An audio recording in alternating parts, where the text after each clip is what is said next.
Ka-express, nung una walang patawad ang mga kritiko, sinabing mabagal, walang killer instinct, at tibagay sa international level. すぐに攻めろとその中で速攻を仕掛けました小日向が交錯してバウンドパスから快速 Pero ngayon, wala si Kai sa gilas dahil sa kanyang injury.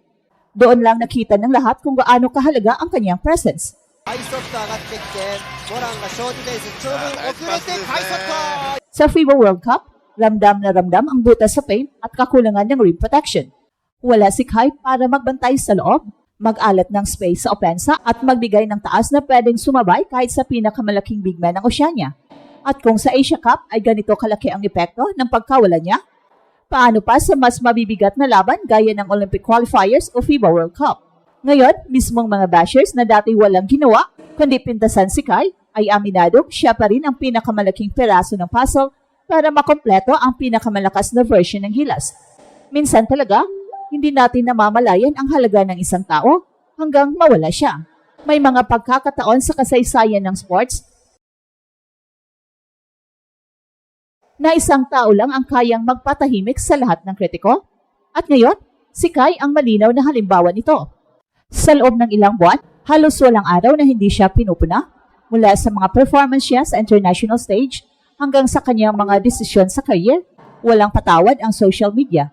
Marami ang nagsabi na overrated si Kai, na hindi sapat ang kanyang laro para maging haligi ng gilas. Pero ngayong malinaw na malinaw ang epekto ng pagkawala ni Kai sa FIBA Asia Cup, tila lahat ng boses na iyon ay napalitan ng iisang sigaw, kailangan natin si Kai.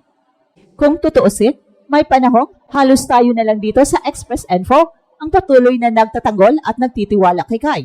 Habang ang iba ay tumalikod, tayo ay nananatili, matibay sa paniniwala na kahit may kakulangan pa si Kai, ang kombinasyon ng kanyang taas, basketball IQ at passion para sa bansa ay hindi basta-bastang mapapalitan.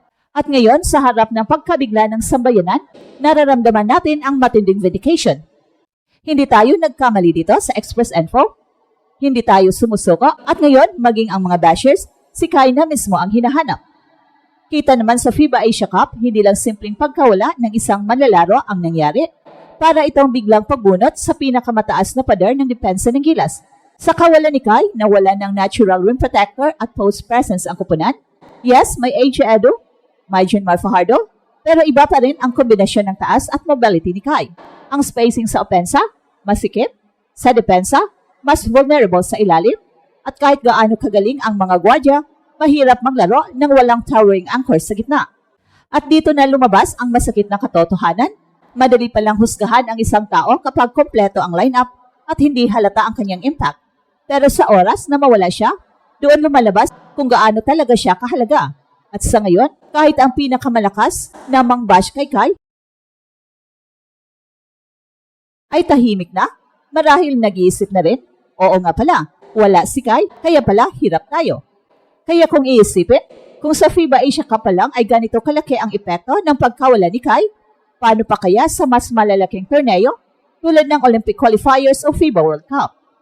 Ay ramdam na natin ang kawalan niya, siguradong mas mabigat ang magiging epekto kung hindi siya makakalaro sa mga tournament na yon.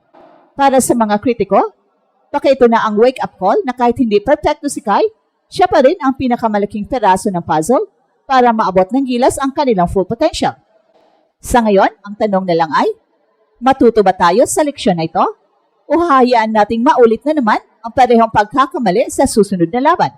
Kung babalikan natin ang kasaysayan ng gilas nitong mga nakaraang taon, madalas na nagiging hot topic si Kai at kadalasan hindi para purihin.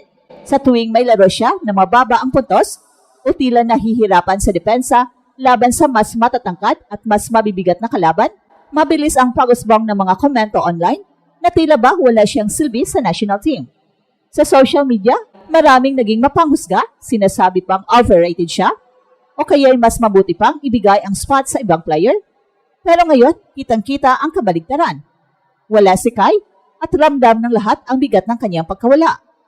Ito ang irony na hindi natin maikakaila. Noon sinasabi ng iba na pwede naman daw na mag-adjust ang gilas kahit wala si Kai. Pero ngayon, sa gitna ng FIBA Asia Cup campaign, nararamdaman ng bawat manunood, analyst at maging ang mga dating kritiko kung gaano kahalaga ang kanyang presensya. Ang kanyang 7'3" frame ay hindi lamang tungkol sa height advantage, Ito ay may kasamang intimidation factor sa depensa, kakayahang mag-alter ng tira ng kalaban, at spacing sa opensa na nagbibigay luwag sa mga perimeter shooters.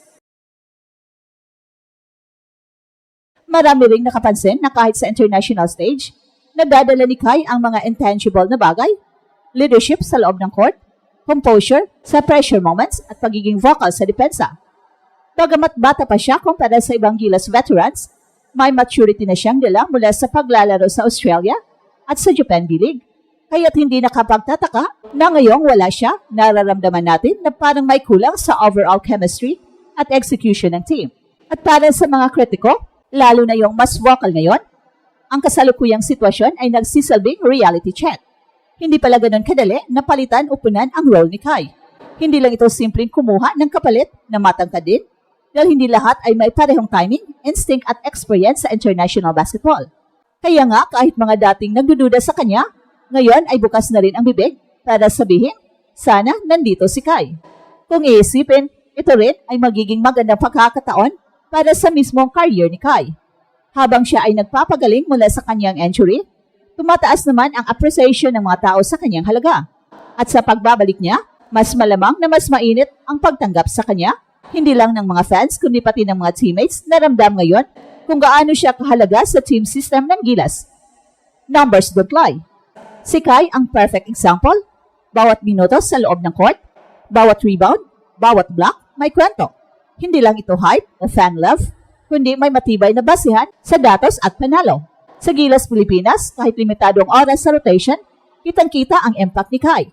Sa huling FIBA World Cup qualifiers na kanyang nilaro, Kai average 13.3 points, 9.3 rebounds, and 3 blocks per game. Halos double-double sa international level. At higit pa yan, sa mga panahong naglaro si Kai, mas mataas ang defensive efficiency ng Gilas. Yan ang tinatawag na rim protection na hindi mo mabibili sa kahit sinong import. Kasi galing mismo sa isang legit homegrown Pinoy. Kung titingnan pa natin ang record ng Gilas kapag naglalaro si Kai, mas madalas tayong nananalo laban sa mga kalaban sa Asia.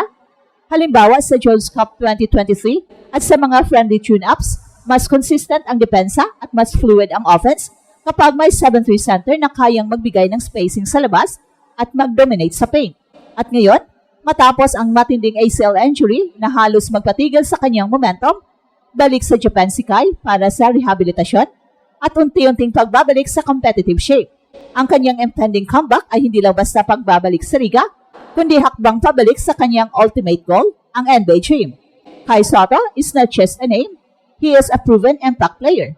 At kung babalik siya sa Gilas sa tamang oras, baka ito na ang pirasong matagal na nating hinahanap para tuluyang makipagsabayan at manalo laban sa pinakamalalakas sa Asia.